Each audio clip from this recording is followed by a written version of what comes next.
పేరుతో విద్యా సంస్థలు నడుపుతున్న ఆయనపైన అనేక ఫిర్యాదులు అందాయి. తమ సంస్థల స్కూల్స్, కాలేజీల్లో జాయినింగ్ సమయంలో విద్యార్థుల నుంచి ₹1,00,000 నుంచి ₹2.5 లక్షల వరకు కేశవరెడ్డి డిపాజిట్లు సేకరించారు. ఆ డిపాజిట్ల సొమ్ము దాదాపు ₹800 కోట్ల. విద్యార్థుల తల్లిదండ్రులకు బాకీ పడ్డట్టుగా తెలుస్తోంది. ఈ నేపథ్యంలో వారి ఫిర్యాదుతో కేశవరెడ్డిని పోలీసులు అరెస్ట్ చేశారు. దీనికి సంబంధించి పూర్తి వివరాలు మా కర్నూలు కరెస్పాండెంట్ లోకేష్ అందిస్తారు. లోకేష్, చెప్పండి, దీనికి సంబంధించి మీ దగ్గర ఉన్న అప్డేట్స్ ఏంటి?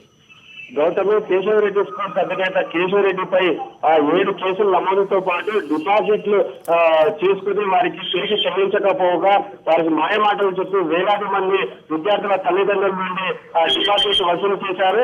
అదేవిధంగా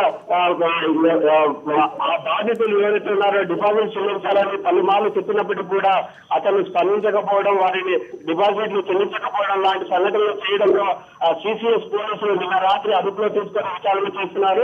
దీనిపై పూర్తి విచారణ అనేది కొనసాగుతున్నది. ప్రస్తుతం కేశవరెడ్డి సిసిఎస్ పోలీసులు అదుపులో ఉన్నారు. ఈ మొత్తం మీద అతన్ని కస్టడీ ఇవ్వాలంటూ కూడా పోలీసు అధికారులు అతన్ని కోరడం జరిగింది. ఈ విద్యా సంస్థల పేరుగా మాయమాటలు చెప్పి విద్యార్థుల నుండి డబ్బులు వసూలు చేయడమే కాకుండా అతను పర్సనల్ గా చాలా మంది దగ్గర ఫైనాన్స్ తీసుకుని ఎక్కువ ప్రయత్నం చేశారు. కేశవరెడ్డిపై పలు కేసులు కూడా నమోదు చేయడం జరిగింది. పలుసార్లు కూడా బాధితులు కూడా పోలీసులు ఆశ్రయించడం జరిగింది.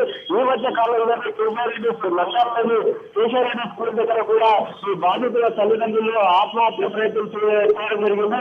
ఇవన్నీ కోణంలో కూడా ఈ కేశవరెడ్డిపై 7 కేసులు నమోదు అయ్యాయి. అదేవిధంగా అతని అన్ని కోణాల్లో ఈ కేసు గురించి సిసిఎస్ పోలీసులు విచారణ చేపట్టాలనుకుంటున్నారు. Thank you Lokesh.